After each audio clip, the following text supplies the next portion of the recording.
Combien de fois vous êtes-vous surpris à vérifier constamment votre téléphone en espérant un message de quelqu'un de spécial, mais cette personne ne pensait jamais à vous ni ne se souciait de vous? Cependant, il existe quelques astuces psychologiques qui les feront vraiment vous manquer et penser à vous lorsque vous n'êtes pas avec eux, et ils finiront par désespérer de vous revoir. Voici maintenant 7 conseils. Règle numéro 1, ne soyez pas toujours en ligne. Si vous êtes toujours en train de leur envoyer des messages ou de les appeler constamment, vous passez pour quelqu'un de dépendant, sans objectif ni but dans la vie. Vous ne leur laissez aucun espace pour ressentir votre absence. Si vous mangez toujours la même chose, vous vous en lasserez rapidement. Il en va de même pour les relations humaines. Si vous êtes toujours disponible, ils n'ont aucune chance de ressentir votre absence.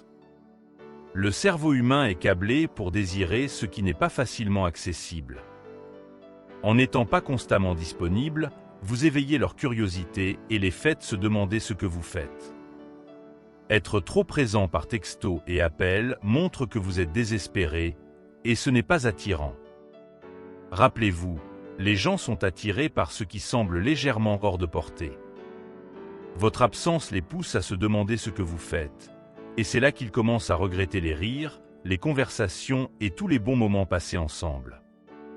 Arrêtez donc le contact constant. Il ne s'agit pas de les ignorer ou de jouer à des jeux d'esprit, mais de montrer que vous avez votre propre vie et qu'ils ne sont pas le centre de votre univers. Donnez-leur de l'espace, et cet espace sera rempli de pensées pour vous. C'est à ce moment-là qu'ils commenceront à vous manquer. Attendez qu'ils viennent à vous. Parfois, il ne s'agit pas d'être difficile à obtenir, mais de montrer que vous en valez la peine. Règle numéro 2. Éveillez la jalousie.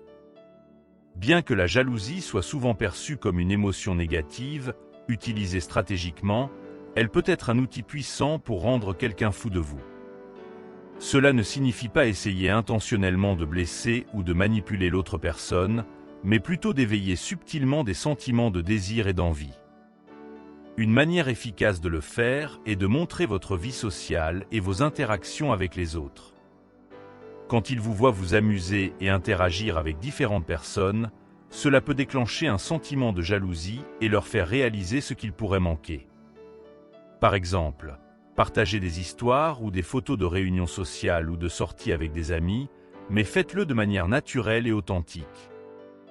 Faites-leur voir que vous vivez une vie dynamique et excitante, et que leur absence est perceptible au milieu de tout cela. En déclenchant une dose saine de jalousie, vous créez un sentiment d'urgence et de désir en eux, les faisant aspirer à votre présence et à votre attention. N'oubliez pas de rester respectueux et empathique dans vos actions. Règle numéro 3, ne cédez pas aux messages d'attention. Quand ils vous envoient simplement un emoji ou un « salut », si vous répondez très rapidement à chaque fois, c'est comme si vous attendiez qu'ils vous remarquent. Le cerveau humain ne valorise pas ce qui est facilement accessible. Si vous ne leur donnez pas toute votre attention, ils travailleront plus dur pour obtenir votre priorité. La prochaine fois qu'ils vous envoient un de ces messages banals, ne vous précipitez pas pour répondre. Prenez votre temps. Cela montre que vous avez des rêves et des objectifs dans la vie, et que vous n'êtes pas simplement en train d'attendre leur message. Il ne s'agit pas de jouer à des jeux, mais de montrer que vous n'êtes pas juste assis à côté de votre téléphone toute la journée. En ne sautant pas sur chaque message, votre attention devient plus précieuse. Ils devront travailler un peu plus pour attirer votre intérêt, et c'est alors qu'ils commenceront à la valoriser davantage. Règle numéro 4. Montrez votre moi complet. Lorsque vous êtes en relation ou que vous essayez de faire manquer quelqu'un, il est crucial de montrer que vous êtes un individu complet, même sans eux. Votre vie doit être épanouissante et excitante par elle-même. Quand quelqu'un voit que vous êtes content et épanoui dans votre propre monde, il est plus susceptible de manquer d'en faire partie. Cela ne signifie pas que vous devez les ignorer ou agir de manière indifférente, mais plutôt de maintenir un équilibre sain entre votre vie et vos interactions avec les autres. Concentrez-vous sur votre croissance personnelle et votre bonheur. Poursuivez vos intérêts, passez du temps avec vos amis et votre famille, et investissez dans votre carrière ou votre éducation. Faites-leur voir que vous n'êtes pas dépendant d'eux pour votre bonheur ou votre épanouissement. Quand ils réalisent que vous vivez une vie épanouissante, ils commenceront à manquer d'en faire partie et à désirer davantage votre présence. Règle numéro 5. Cultivez un air de mystère. Garder une part de mystère peut être incroyablement attirant. C'est dans la nature humaine d'être curieux, et quand quelqu'un ne peut pas tout à fait vous cerner, cela les pousse à penser davantage à vous. Si vous êtes un livre ouvert, il n'y a plus rien à découvrir et l'attrait disparaît. Mais lorsque vous vous dévoilez lentement, par couches, cela les maintient engagés et désireux d'en savoir plus. Au lieu de révéler chaque détail de votre vie, retenez un peu.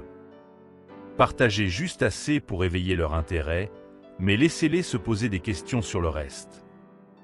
Par exemple, si vous avez passé une journée intéressante, au lieu de tout raconter en détail, dites simplement « J'ai eu une aventure inattendue aujourd'hui » et laissez-les deviner. Cela invite à des questions et suscite une conversation, plutôt que de tout dévoiler d'un coup. En cultivant un air de mystère, vous devenez comme un livre qu'ils ne peuvent pas poser, chaque chapitre les intriguant de plus en plus. Cela vous garde dans leurs pensées et rend vos interactions plus excitantes et gratifiantes. Règle numéro 6. Laissez-les en vouloir plus. Chaque interaction que vous avez devrait les laisser impatients de la prochaine. Cela signifie savoir quand terminer les conversations sur une note positive et ne pas laisser les choses devenir ennuyeuses. C'est une question de qualité, pas de quantité. Lorsque vous terminez une interaction à son apogée, vous créez un moment mémorable qu'ils voudront revivre. Par exemple, si vous avez une excellente conversation, il peut être tentant de la prolonger le plus longtemps possible. Mais si vous la terminez alors qu'elle est encore engageante, avec la promesse de plus à venir, cela leur laisse un sentiment d'anticipation. Vous devenez comme une série télévisée préférée qui se termine sur un cliffhanger, ils ne peuvent pas attendre le prochain épisode. Plutôt que d'étirer une rencontre jusqu'à ce que vous n'ayez plus rien à dire ou à faire, dites au revoir tant que c'est encore intéressant. Cela les rendra impatients de vous revoir et les gardera dans leurs pensées longtemps après votre départ. En maîtrisant l'art de les laisser en vouloir plus, vous vous assurez de ne jamais être pris pour acquis. Votre présence devient un plaisir qu'ils attendent toujours avec impatience, renforçant leur désir et les faisant vous manquer lorsque vous n'êtes pas là. Règle numéro 7. Soyez charismatique et confiant. Le charisme et la confiance sont des qualités magnétiques qui attirent les gens vers vous et les font désirer votre présence quand vous n'êtes pas là. Ces traits ne signifient pas être exagérément audacieux ou dominant, mais plutôt montrer que vous êtes à l'aise dans votre propre peau et vous exprimer de manière authentique. Quand vous êtes confiant, vous dégagez naturellement une aura qui fait que les autres se sentent bien autour de vous et rend votre absence plus marquante. Mais comment développer le charisme ? Le charisme vient souvent de la capacité à faire sentir aux autres qu'ils sont valorisés et compris, pas seulement d'être au centre de l'attention.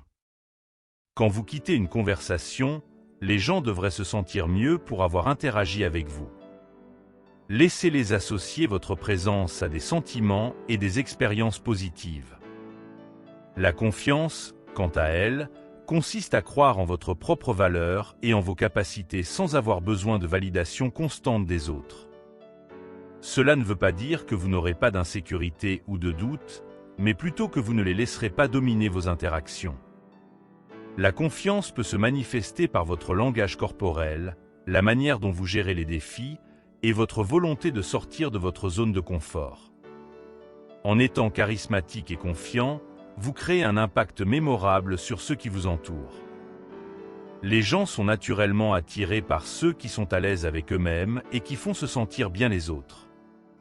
Cet attrait ne disparaît pas quand vous n'êtes pas là, mais laisse plutôt une impression durable qui fait que les gens manquent votre énergie et votre présence, attendant impatiemment la prochaine occasion de passer du temps avec vous.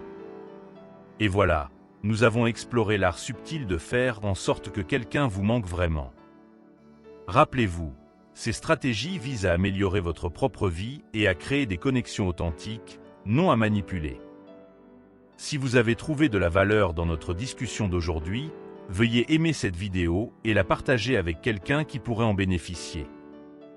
N'oubliez pas de vous abonner pour plus de conseils sur la psychologie humaine et les relations. Votre soutien nous aide à créer plus de contenu comme celui-ci. Jusqu'à la prochaine fois, concentrez-vous sur votre meilleur moi et regardez le monde graviter autour de vous. Prenez soin de vous.